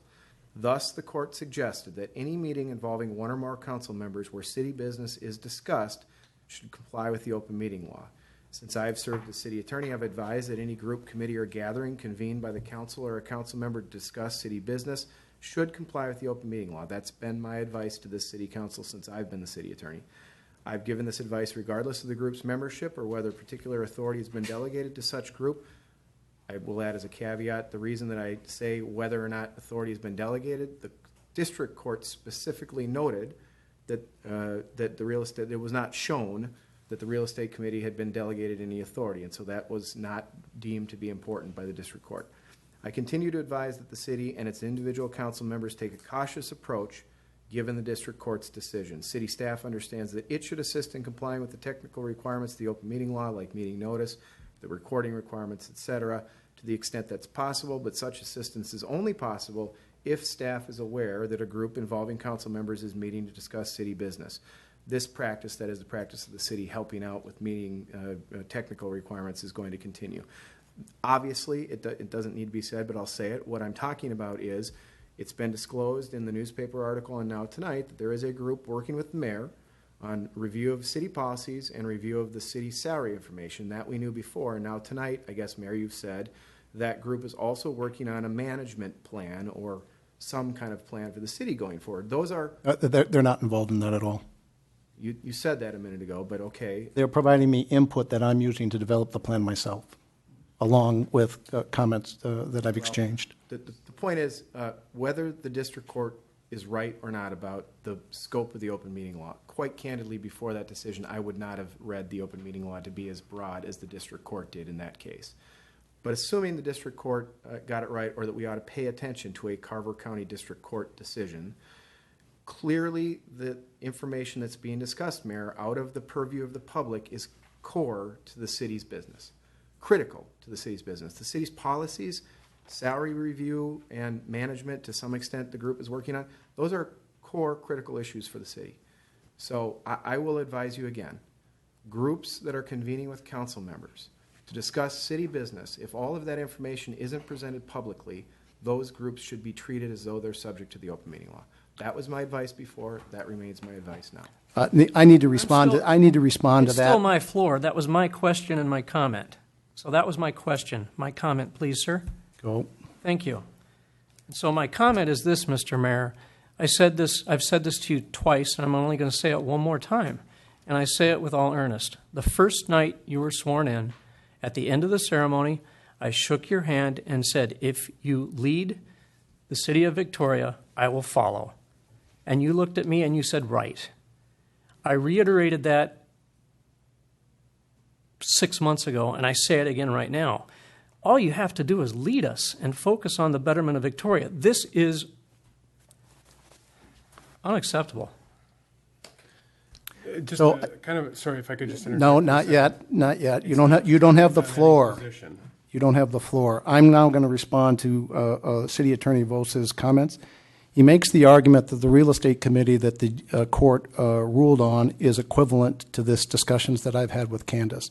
The simple fact is the real estate committee was created in a closed door meeting by the full council, appointing 2 council members, former Mayor O'Connor and Council Member Crowley, to deal with real estate issues. I appeal the chair. What the mayor just said is incorrect. It was completed in an open meeting, and he is stating things that are incorrect. Cindy, would you, as we talk, would you pull up the 27 June 2011 closed session meeting minutes in which the real estate committee was created? It was actually created in an open session. It may have been discussed in a closed meeting. It was created in an open session, and the record is there for it demonstrates that, and it was brought up in the district court trial. And Mr. Mayor, this whole subject is inappropriate, and we should move on. Well, you've just interrupted me now. Yes, I did, because I interrupted you with appropriate measure by appealing what you were talking about is incorrect, and I had a second. Now, if you want to appeal what I'm saying, you're welcome to do that. right, just let me know when you're done. As long as you attempt to tell the truth, you may continue. I will direct people to the closed meeting minutes from, I think it's 27 June 2011, where it talks about the real estate committee being created. The document will speak for itself. But back to the point with Mr. Vos, that committee then actually undertook and looked at various properties for the City Hall and the Public Works, and they were making decisions. And if you look at the judge's 31 March 2016 findings of fact and conclusions of law, the judge cites in there in the serial communications where that committee was making decisions. That is far different than me meeting with a retired former city manager to get information and educate myself on how contracts work for city managers, what are typical terms, and talking about specific types of policies and ordinances. Knowing full well, and I explained this to Candace, I can't make any unilateral decisions on my own. It all has to come back to the council for review and approval, and I by myself do not constitute a quorum. The real estate committee, on the other hand, did constitute a quorum because there are 3 members. 2 of the 3 were meeting. That constitutes a quorum under the open meeting law. Me meeting with somebody and discussing things related to the city is not an open meeting law violation. If it were to be, or if I wanted to talk to anybody about issues, whether it's water quality, pick the topic that pertains to city business. Anytime under the definition that's being proposed here that I were to talk to anybody, that by definition would be an open meeting law. That's ludicrous. That's not how the open meeting law works. It needs a quorum meeting in secret that constitutes an open meeting law violation. Not a single council member meeting with somebody that's got expertise, and that council member or mayor, as the case may be, trying to get that information. You did more than meet with this person. You insinuated that she would have a job. You gave her what's tantamount to a job offer. And you did not have the authority to do that. You were acting outside your authority. There's a control issue here. Oh my gosh, a control issue. Must be created by the old regime. Let me know when you're done. I'm done, but you made a job offer, de facto job offer to this person. Are you done? Don't try to undercut the issue here. You just didn't meet with her. It wasn't harmless, trying to get information as to how to plan. You basically insinuated, intoned, you made a de facto offer to her that her email says, very soon I will be offered the city manager position in Victoria. The mayor has been talking to me for months. So she basically feels she's emailing this guy. Who is Jim Bremeyer? Does he work for Fursman? He used to own the company that Fursman now owns. Okay, so he's another consultant. She's sending a message to a consultant basically saying, I think tonight I'll have the job. Which means the mayor's been talking to her, insinuating that he was offering this job to her. All that had to happen was the Supreme Court had a rule, or we had to have this meeting tonight. That's highly out of line. There's no way you can argue your way out of this. You are out of line. You don't have the authority to do this. This is a ridiculous conversation. Are you done? Yes. So I go back to what I said when we had the workshop and we evaluated. Candace, is my recollection, was in fact the top candidate that all 5 council members approved. That's incorrect. That's not true. Fine. That's not true. Fine. We can go back to the video or the audio tape. Can we do that? Let me finish. You guys continue to interrupt me. Stick with the truth, Mr. Mayor. Am I going to be allowed to finish? Actually, I think we should just move on and finish the reports and close the meeting because this is serving no purpose. No, I believe I have a right to respond. It was clear. 3 members will say whether you have a right to respond or not. Okay, you want to shut it down? Put a motion on the floor. Hearing no motion, when we went through the workshop and interviewed 20 odd candidates or whatever the number was, my recollection is Candace was number 1. Based on the fact that my recollection is all 5 council members supported her, a very simple assumption for me to make is if the Supreme Court had removed 2 council members my intention, and I told this to Candace, and she can speak for herself if she recalls this, was I would bring her forward to the council, and that nothing I told her, right, we could plan, we could talk about this, but everything would have to go back to the council, be discussed in public, and the council would decide, not me alone. Part of the reason I thought she would get approved is the fact that all 5 people voted for her. So it seemed to me highly qualified. She wanted the job, and in fact, if all 5 of us had voted for her, it stands to reason that 3 of us, if there's only 3 of us left, would have voted for her again. Candace, do you want anything to add to that? I don't. Mr. Mayor, why did she assume she was going to get appointed to the job tonight? Either you had to tell her that or she's dreaming. Well, I told her that if the Supreme Court had removed the council members. But no matter what the Supreme Court did, they would not have been removed before this meeting. Do you know that? Oh, I don't know that. I don't know what they were going to do. There it is, right there. If the Supreme Court had removed us, there would be 3 people, and he would have that vote. That's where he's going with this. No, I would have 1 vote, my vote, and only my vote. It still would have to go, it changes nothing other than I wanted to be prepared to act. Without ever interviewing any candidate that applied for the full-time job. You have not interviewed any candidate that has ever applied for this job. We were interviewing for a part-time job, and we were not saying to ourselves, we're going to look for somebody for both positions. We were interviewing for a part-time interim city manager with the idea that we would spend money and hire a consultant to do a far-reaching professional search. Some of the candidates we interviewed were not even brought in by FERSMAN. We accumulated names in different ways. And we didn't interview 11 or, what did you say, 20? My God, how could we do that in a couple hours? What was it, 8?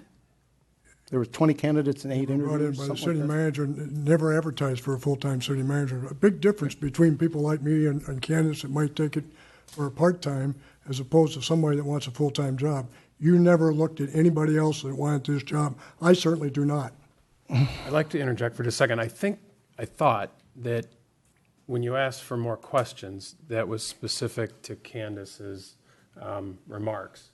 And so I think also, and so continuing on that, unless somebody has something from Ms. Hanson, I think also Ms. Kuhn wanted to make comments on this specific topic. So I think the broad general discussion of this point, this overall topic, this report, should kind of continue after we've got input.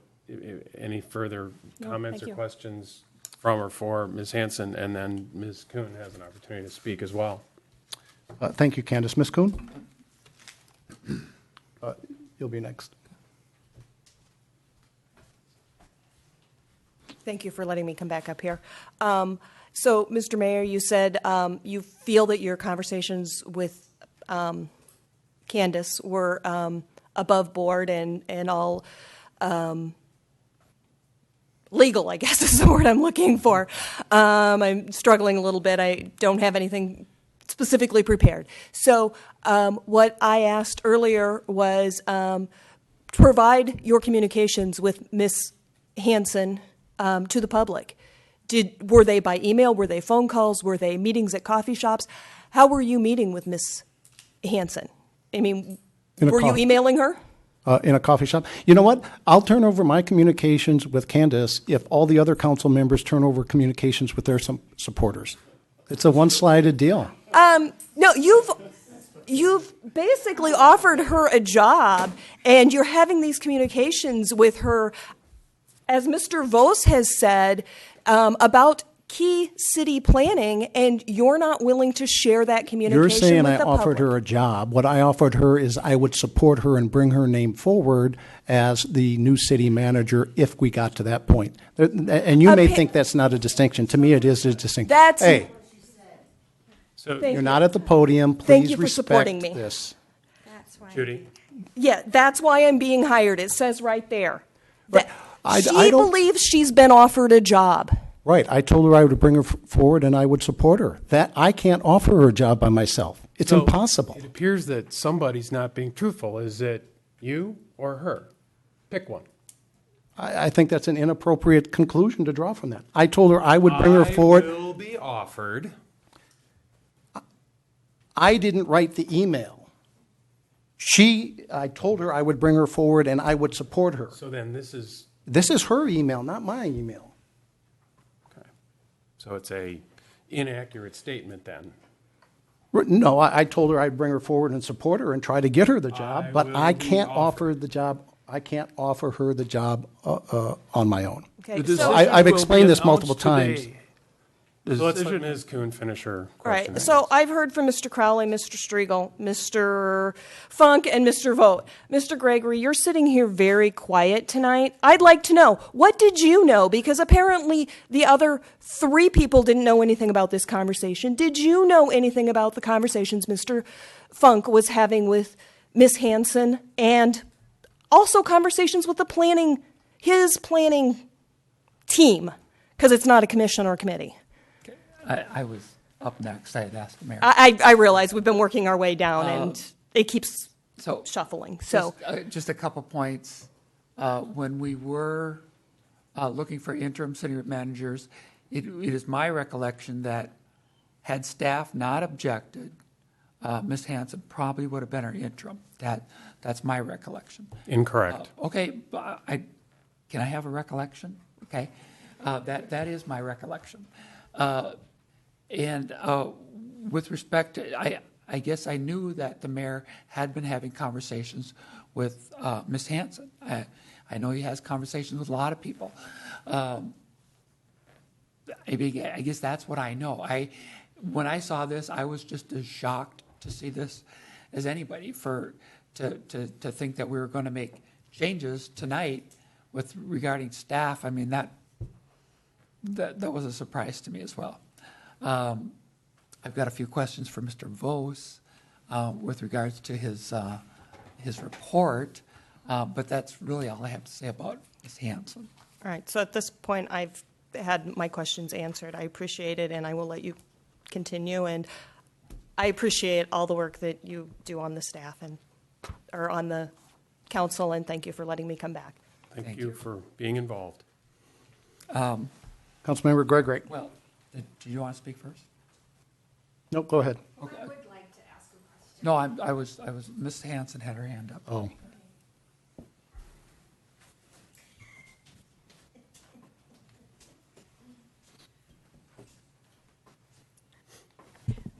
I would think it would be clear, as an experienced city manager, that I know that things happen through a democratic process. I regret that I'm not apologizing again. I already did that. But I'm telling you, I wish I would have stated that email differently. It was crass and it was informal.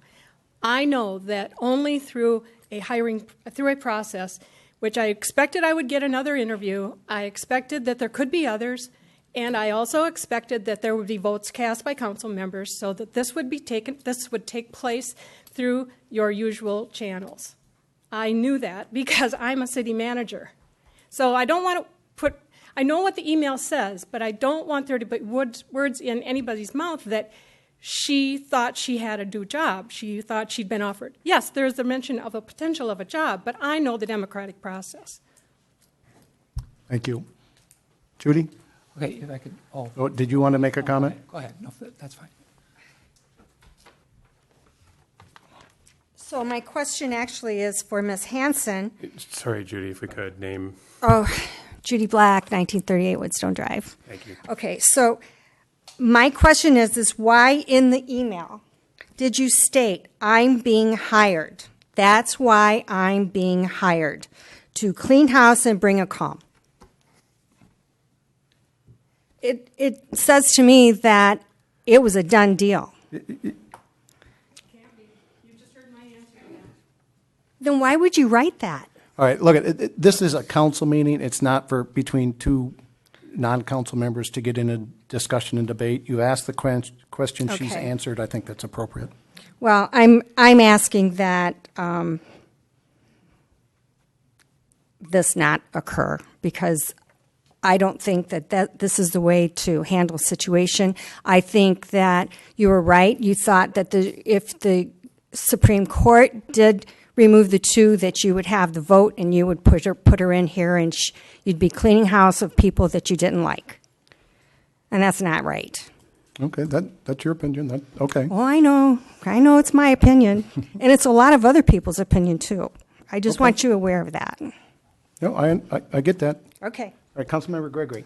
Okay, Mr. Attorney Verse, just with respect to your report, just a couple scenarios I just want to throw out there, and if you could offer your opinion. On two separate occasions, the mayor and I and Mr. Reeder met, once in his office, once in the little conference room to discuss city business. Once was agenda items, and once was the Victoria Auto CUP. Based on your report, it almost sounds like that would be considered an open meeting law violation. Yeah, Mayor and Council, I don't think that a sort of one-off meeting where the manager or staff shares information with a council member or a couple of council members. One clarification to the mayor's statement, he's confusing what a quorum is, or reflecting that he's not clear about that.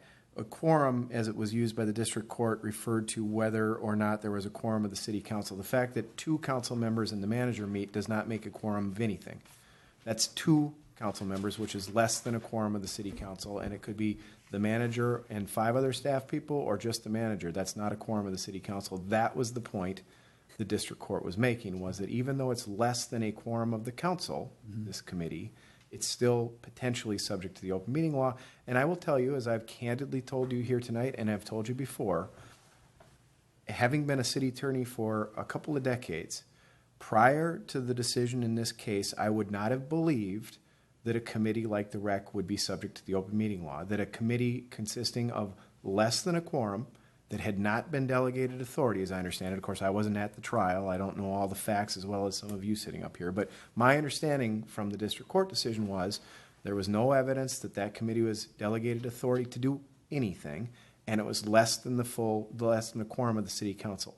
I would not have believed that that group was subject to the open meeting law. The district court casts doubt on that view. How far does that go? I'm telling you again candidly, I don't know. But clearly the district court concluded that less than a quorum of the city council, that could be as few as 1, meeting to discuss city business and not sharing the information discussed with the full city council, that was the concern that the district court had. So do I agree with the decision? I don't know that it really matters. I don't know that it really matters. But I am giving advice based on the argument made by the Funk plaintiffs accepted by the district court. So that's the basis for that advice.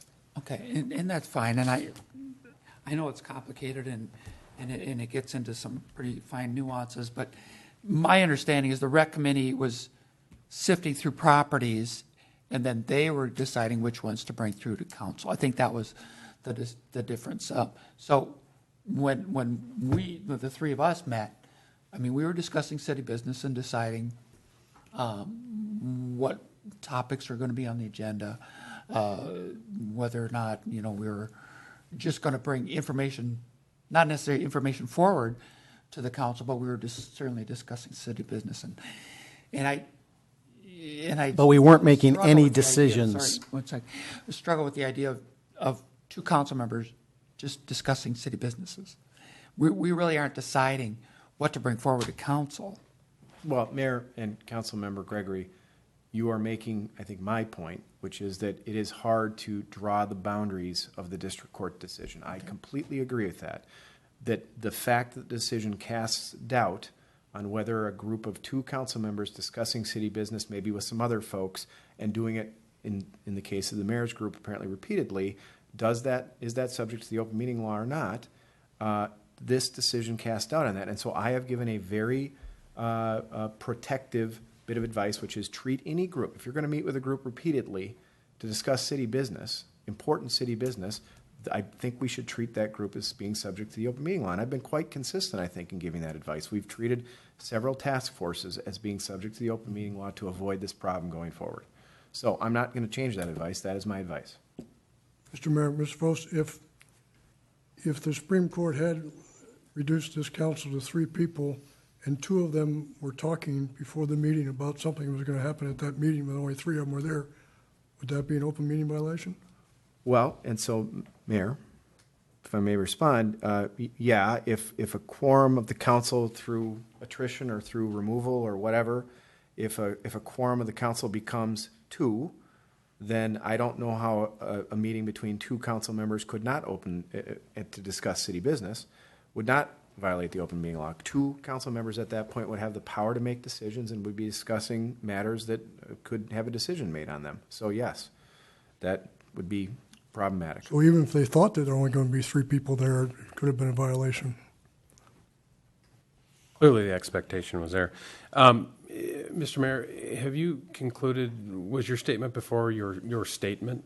Is this the part where we now can You go ahead and just bring questions? And, sure, do whatever you want. That's fine. Go ahead. Okay. So I guess just as a point of reference back to the real estate group, it was never a committee. It was never formally constituted. It was an ad hoc working group. I think the fact that somebody nicknamed it the REC was just a really unfortunate choice, but it was never an official committee. It never had any regular meeting schedule. It never had any decision-making authority. It never had anything.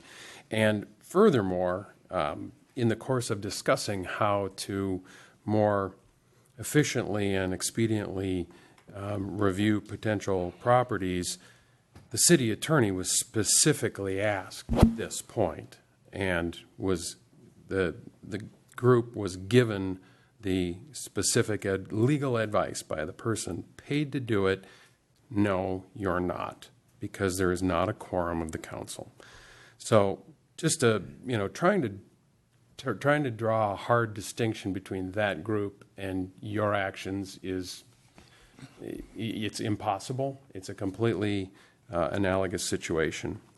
I do share the opinion of Councilmember Gregory that when he described his reading of the email as being shocked. I agree. The lack of judgment shown in that email is shocking. And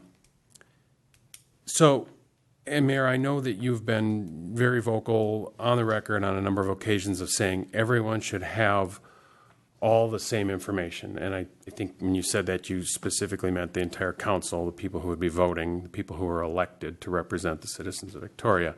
So I'm formally requesting the minutes of all your meetings, whether they're phone conversations, coffee shop discussions, emails, everything specifically related to your courting of Ms. Hanson as the permanent city manager.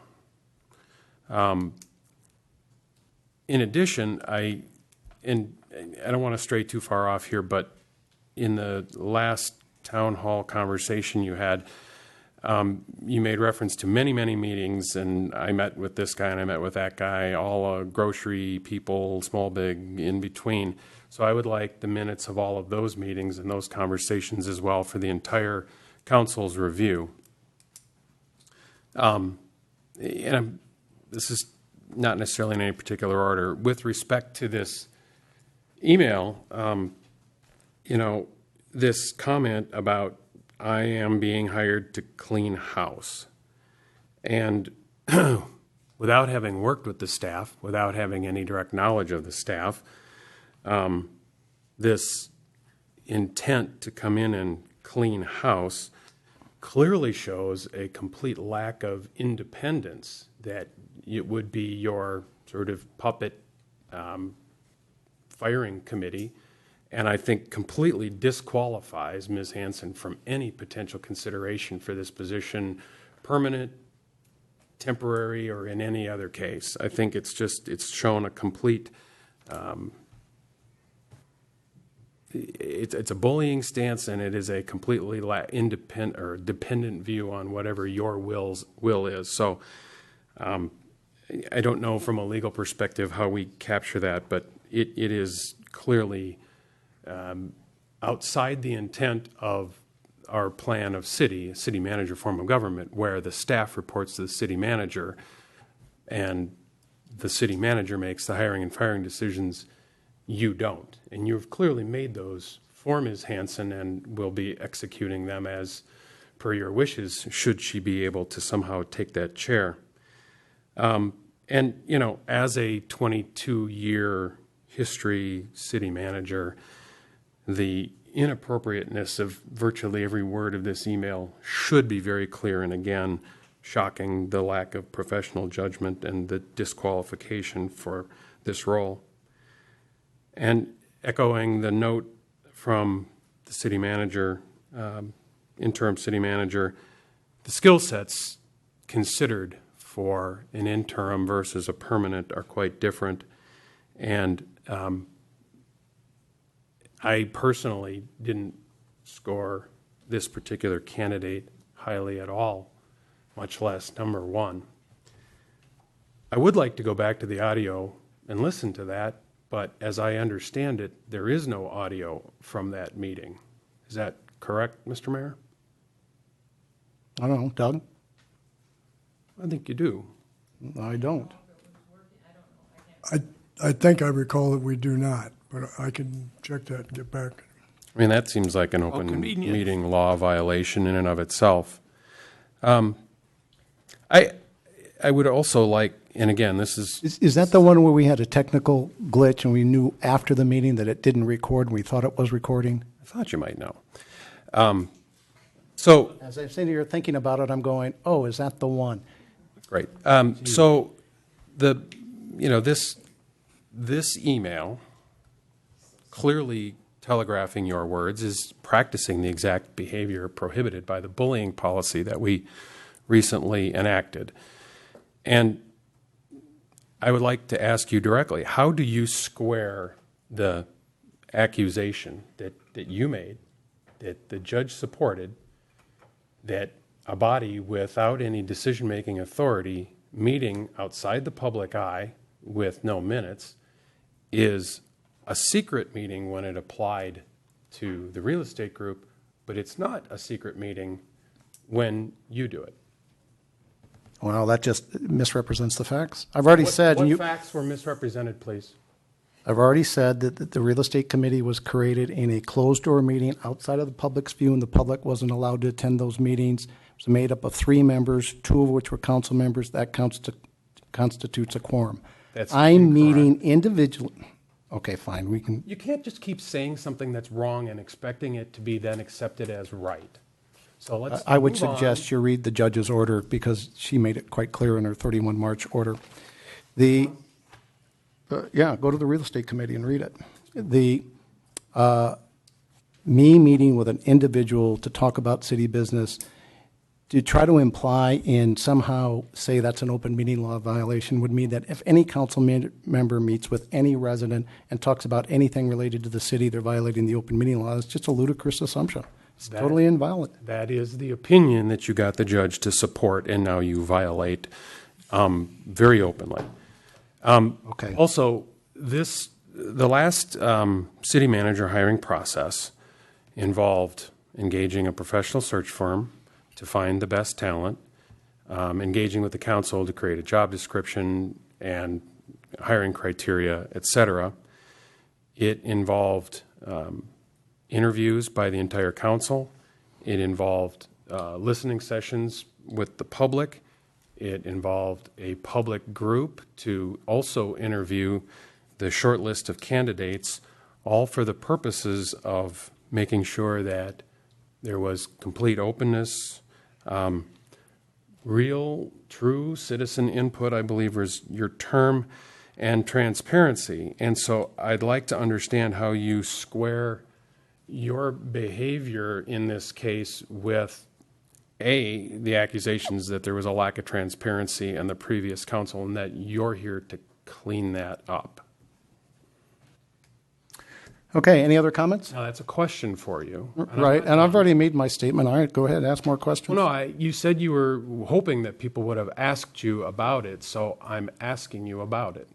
Right, and I've already made the comments I'm going to make. So you really don't want questions? No, I've already made my statement. I think this whole thing is just Okay. So,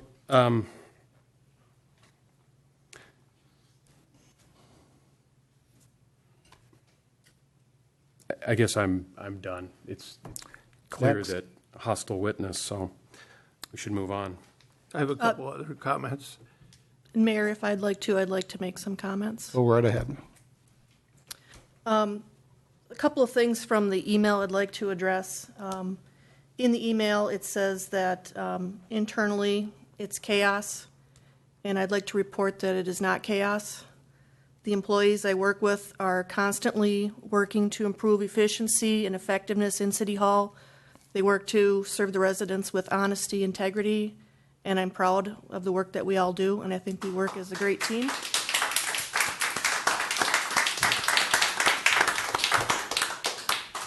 I'd also like to say to Ms. Hanson, as a professional woman, I find your sentence that reads, "I need someone strong watching the hen house," offensive, demeaning, and sexist.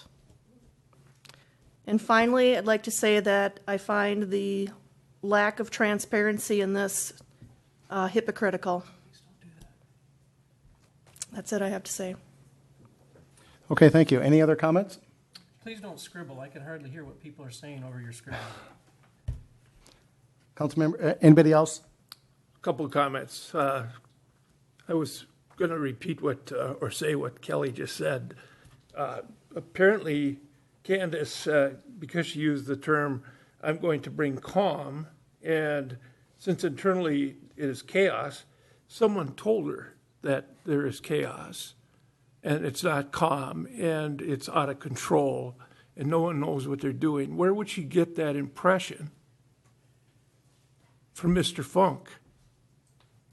So he really believes that the staff is in the state of chaos, and there's no calm, and they need a strong hand. I've been associated with this city hall and various staffs for years, and I find this a highly professional group. I'm always astounded at the professionalism, and they work well together. I've never seen internal bickering. They work as a team, and they work autonomously. They don't have to be micromanaged. And they're very sensitive to their customer, the citizens of Victoria.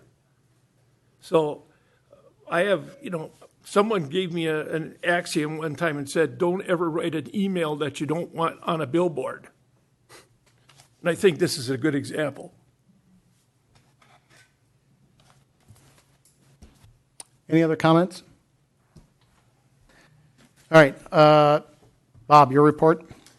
Mayor, I recited from it already. The rest of it, I don't know that I need to recite. I'm happy to answer questions or recite it if somebody wants me to, but it's a memo to you about the results of the Funk v. O'Connor Supreme Court decision.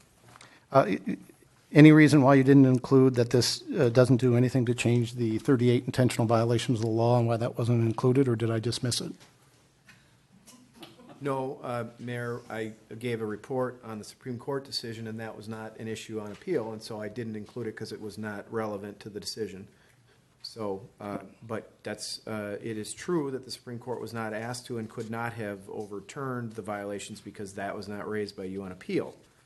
So I've said that now. All right, thank you. Anything else, Bob? No. Councilmember Crowley? I think we've said enough tonight. Councilmember Striegel? Just a couple quick things. Family Fun Night. Well, actually, let me do this in order. Classic Car Night this Wednesday, the 25th, from 6 to 8 p.m. Always a great turnout and a great community event, so I wanted to give a little plug for that. And then 2 days later, on Friday night, the 27th, is Family Fun Night at Lions Park. I know it's been on a lot of the city email blasts, et cetera, but I wanted to give it a little extra shout-out. 7 to 9 p.m., lots of activities, face painting, games, music, et cetera, and everything is free with the exception of Kona shaved ice. And then at dusk, the Disney movie Moana will be screened. So, again, great family night out, and one of the things that makes Victoria a great community. Councilmember Vogt? Yes, did some checking on insurance coverage for council members. So this is information for people who think about running for office for the city of Victoria. We've talked about the fact that we thought there was only $50,000 of insurance coverage on a council member. It turns out that is only as it applies to open meeting law. Any other type of issue, there is $1 million of municipal liability and $1 million of excess liability. There's a total of $2 million of liability insurance for each council member as he or she does their job, with the exception of open meeting law. So I think there's another exception for if the city was in bankruptcy, but the city is in great financial shape. As you heard somewhere tonight, that we have a AA+ bond rating. Not bad for a city that's out of control. But basically, for all those people out there that are streaming, looking at the streaming, if you're thinking of running, there is insurance protection for you with all the mayhem that might be out there. $2 million. Councilmember Gregory. No report. The one thing to add, I've been meeting with a group, had another meeting today. I think this is the third meeting now. It's preliminary, so it's not written in stone, but there's a good chance that we may be able to get a group that will build a mountain bike single lane track through Carver Park Preserve. And the beautiful part about this is the city of Victoria doesn't have to pay a nickel towards it. They're going to fund it. Three River Parks is open to the idea. I was meeting with Bo Carlson, who heads that up, along with this group. And as this continues to develop, I'll keep you appraised. Again, it's too early, but it's potential where they could even potentially start construction in Carver Park as early as next spring, although that makes a number of assumptions that they can get this through Three Rivers Park early enough. So it's not specific to the Victoria in the sense that Victoria has to make any decisions or approve it or review it, because it's not our land and it's not our money. But it would be a nice addition that the residents of Victoria could get. So I'm going to continue to work with this group and give them a moral support, if you will. And then when and if they ever ask the city of Victoria for something, I'll bring that back for the council. That's all I have. At this point, unless there's nothing else, I move we adjourn. Is there a second? Second. All in favor signify by saying aye. Aye. All opposed? We are adjourned.